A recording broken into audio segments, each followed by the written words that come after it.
रहीम। Press conference करने का मुद्दा और मकसद आज ये है कि उत्तर प्रदेश का एक शख्स है वसीम रिजवी, जिसने कुरान पाक पर एतराज़ात उठाए हैं, सहाबा किराम की तौहीन की है, मदारिस को निशाना बनाया है। उसने जो कुछ एतराज़ात किए हैं उनकी हकीकत क्या है, इस पर रोशनी डालने से पहले ये बात जहन में रहे, सतीज़ा कार रहा है अजल से ता इमरोज़, सतीज़ा कार रहा है अजल से ता इमरोज़, चरागे मुस्तफ़वी से शरारे बुलहबी।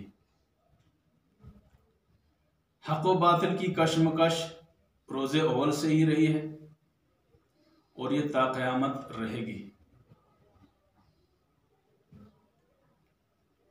वसीम रिजवी ने जो कुछ एतराज़ात उठाए हैं ये कोई नई बात नहीं है। इससे पहले भी कुरान पाक पर हज़रत मोहम्मद मुस्तफ़ा सल्लल्लाहु अलैहि वसल्लम की ज़ात गिरामी पर, सहाबाए किराम पर एतराज़ात उठाए जाते रहे हैं। और ये एतराज़ात क्यों उठाए जाते हैं? दरअसल बात यह है कि इस्लाम एक इनकलाबी मज़हब है। इस्लाम एक फ़ाल और मुतहर्रिक और ज़िंदा दीन है।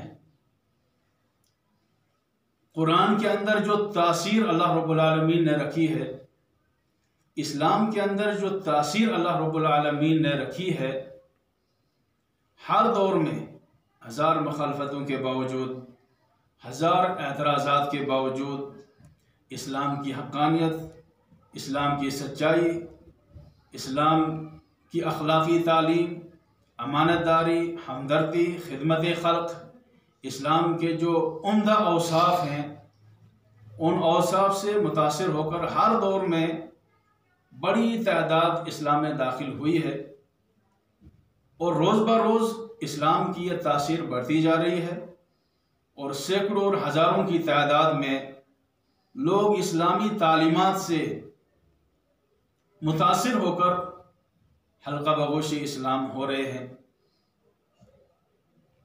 दुनिया में एक तबका हर वक्त ऐसा रहा है जिसको इस्लाम की शान व शौकत, इस्लाम की तासीर से जलन होती रही है और ये रोज़े अव्वल से रहा है। जिस वक़्त रसूल अकरम सल्लल्लाहु अलैहि वसल्लम ने अपनी नबूवत का ऐलान किया है, दीन की दावत आपने दी है,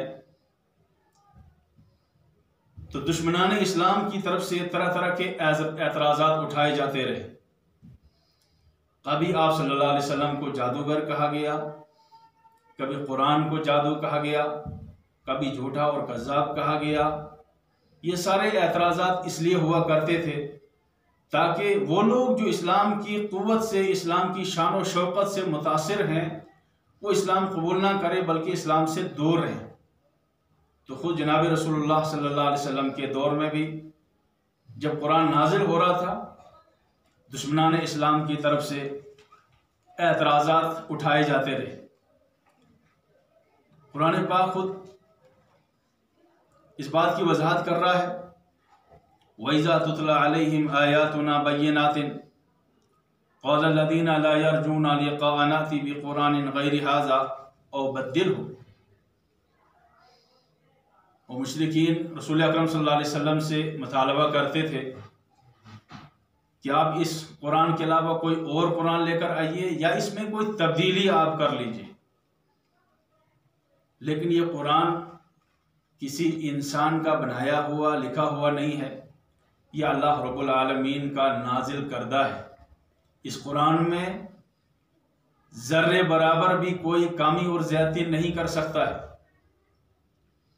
खुद रसूल अकरम सल्लल्लाहु अलैहि वसल्लम के बारे में अल्लाह रब्बुल आलमीन फरमाते हैं कि अगर इस रसूल ने इसमें थोड़ी सी भी कोई कमी ज़्यादती की, कोई इजाफा किया, तो हम हाथ काट देंगे और हम इसकी शहर काट देंगे।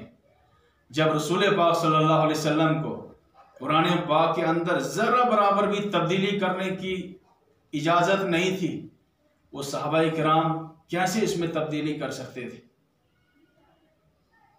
वसीम रिजवी ने जो एतराज़ात उठाए हैं ये कोई नए नहीं हैं, पहले भी इस तरह के एतराज़ात उठाए जाते रहे। और हकीकत यह है कि वसीम रिजवी न उसको कुरान पढ़ना आता है, न उसने कभी कुरान पढ़ा है, न खुद उसने इन आयात को देखा है, बल्कि ये फ़िरका परस्तों का मखौटा बना हुआ है। और ये मलऊन इतना कुर्सी का भूखा और इतना बदबख्त है कि ये इख्तदार हासिल करने के लिए, कुर्सी हासिल करने के लिए किसी भी हद तक जा सकता है। और इस मुल्क में फ़िरका परस्त ताकतों की हर दौर में ये कोशिश रही है, वो इस तरह के आदमी को तलाश करते रहे हैं जिसमें मुसलमानों के दिल मजरूह हो रहे हों। लिहाजा ये जो आयात उसने निशानदेही की है, ये इसने खुद निशानदेही नहीं की है, बल्कि ये फ़िरका परस्त ताकतों ने इसको इस्तेमाल किया है। और ये सलमान रुश्दी और तस्लीमा नसरीन के नक्श कदम पर चलकर उसने ऐसी हरकत की है। इसकी हम पुरजोर अल्फाज में मजम्मत करते हैं। और सुप्रीम कोर्ट को चाहिए कि इस इंसान की, जिसका जहनी तवाज़ुन ख़त्म हो चुका है, जो पागल हो चुका है, इसकी उस अर्जी को खारिज कर दे। और अगर सुप्रीम कोर्ट इसकी अर्जी को खारिज नहीं करता है और इस मसले पर बहस होती है, तो फिर सुप्रीम कोर्ट को और मरकज़ी हुकूमत को ये बात जहन में रख लेनी चाहिए कि कुरान पाक पर कोई फैसला देने से पहले ये बात ज़रूर जहन में रखे कि हिंदुस्तान के 25 करोड़ मुसलमानों का मसला नहीं है, बल्कि ये दुनिया के 1.5 अरब मुसलमानों का मसला है।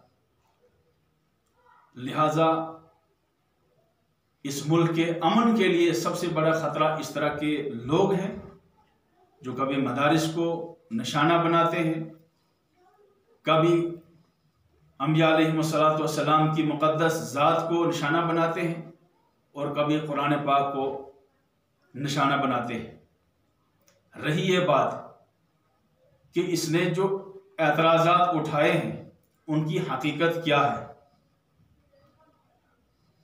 अगर इन आयात को इनके पस मंज़र में देखा जाए तो एक भी आयत ऐसी नहीं है जिसमें यह तालीम दी गई हो कि आप जो भी गैर मुस्लिम आ जाए उसको कत्ल करो। इस आदमी ने हजरत अबू बकर, हजरत उमर और हजरत उस्मान पर यह एतराज़ किया है कि उन्होंने अपनी ममलकत को तोसी देने के लिए इन आयात को कुरान में दाखिल किया। इस बदबख्त को यह भी पता नहीं है कि जब रसूल पाक सल्लल्लाहु अलैहि वसल्लम अपनी तरफ से उस कुरान में कोई आयत दाखिल नहीं कर सकते तो आप सल्लल्लाहु अलैहि वसल्लम के बाद खुलफाए राशिदीन कैसे इसमें किसी आयत का इजाफा कर सकते। और खुद इसके मसलिक के शिया हजरात इस बात से वाकिफ हैं कि हजरत अबू बकर, हजरत उमर और हजरत उस्मान ने इस तरह की कोई आयत कुरान में दाखिल नहीं की है। इन आयत को अगर सही बैकग्राउंड में देख लिया जाए तो हर इंसान के सामने हकीकत सामने आएगी। इन आयत के अंदर जो तालीम दी गई है उसका पस मंजर क्या है।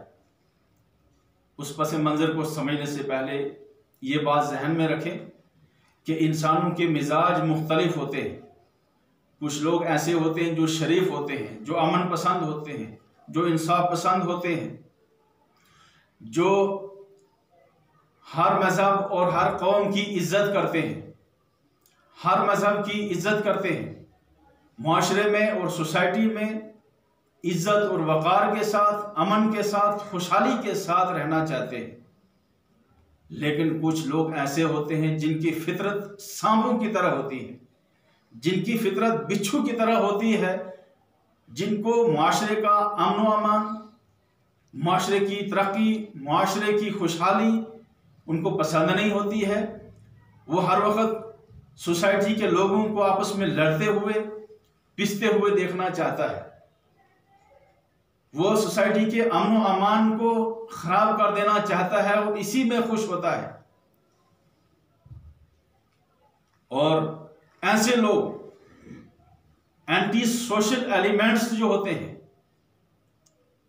जो सिर्फ एक खानदान और कुंबे के लिए नहीं बल्कि पूरी सोसाइटी के लिए और पूरे दुनिया के लिए खतरा होते हैं, उनके सामने न किसी बहन की इज्जत बाकी रह सकती है, न किसी मासूम का नफ्स महफूज रह सकता है, न किसी की इज्जत और आबरू बरकरार रह सकती है, बल्कि वो हर वक्त इस ताक में होते हैं कि किसी तरीके से मुआशरे का अमन व अमान दरहम और बरहम होता रहे। ऐसे लोगों को सजा देना, ये सिर्फ इस्लाम नहीं कहता है बल्कि हिंदू धर्म भी कहता है, ईसाइयत भी ये कहती है, यहूदी मजहब भी ये कहता है, दुनिया के तमाम मज़ाहिब ये तालीम देते हैं कि वो लोग जो मुआशरे के अमन व अमान के लिए, जो सोसाइटी के अमन व कानून के लिए ख़तरा हो, जो दुनिया के अमन व सुकून को दरहम बरहम कर देने के दर पे हो, उनको सज़ा देना ऐन इंसाफ का तकाजा है। लिहाजा इस्लाम ने इन आयात के अंदर जो बात कही गई है ये उन लोगों के लिए है जो सोसाइटी में अमन व सुकून से रहना नहीं चाहते हैं, जो अमन व सुकून को दरहम बरहम कर देना चाहते हैं, जो पाक दामन औरतों की इज्जत को तार तार करना चाहते हैं, जो शरीफ इंसानों को जलील कर देना चाहते हैं, अलगर्जिए की जो माशरे के, सोसाइटी के, आलम के अमन व अमान के लिए ख़तरा हूँ, उनको सज़ा देना ऐन फितरत का तकाजा है, ऐन इंसाफ का तकाजा है। और इस्लाम ने इन आयात के अंदर जो हिदायत दी गई है वो ऐसे ही लोगों के लिए है जो इंसाफ के लिए ख़तरा हूँ, अमन के लिए ख़तरा हूँ, अमन के लिए ख़तरा हूँ, भाईचारे के लिए ख़तरा हूँ, उनके लिए इस्लाम ने इन आयात के अंदर तालीम दी है। और हर आदमी जो इंसाफ की नज़र से इन आयात को उनके बैकग्राउंड में देखेगा, उसके सामने ये बात रोज़े रोशन की तरह आया होगी कि इन आयात में कोई ऐसी बात नहीं कही गई है कि जो भी गैर मुस्लिम आपको नज़र आ जाए उसको आप कत्ल करो, उसके खिलाफ आप तलवार उठाओ, ऐसी कोई बात नहीं है। वसीम रिजवी ने इन आयात को उनके बैकग्राउंड से हटाकर पेश करने की कोशिश की है ताकि वो मुल्क के अमन व अमान को दरहम बरहम कर सके। लिहाजा ये हुकूमत वक्त का फरीज़ा है कि हर वो ऐसा शख्स जो सोसाइटी के, मुल्क के अमन व अमान के लिए ख़तरा हो, उसको सख्त सज़ा दी जानी चाहिए। और ऐसे पागल और मलऊन इंसान जो इस तरह का ख़तरा हो उनको सज़ा देनी चाहिए और ऐसे लोगों की अर्जी को खारिज कर देना चाहिए। यही वक्त का तकाजा है, यही मुल्क के अमन व कानून का तकाजा है। हमें उम्मीद है कि हुकूमत वक्त इस पर बहुत गौर फिक्र और संजीदगी से गौर व फिक्र करेगी। मैं अपनी तरफ से ज़िला डोडा के आइम्मा और उलमा की तरफ से ऐसे बदबख्त और मालून शख्स की भरपूर तरीके से मजम्मत करता हूँ और हुकूमत वक्त से उम्मीद रखता हूँ कि वो ज़रूर ऐसे शख्स पर कोई कड़ी से कड़ी कार्रवाई करेंगे।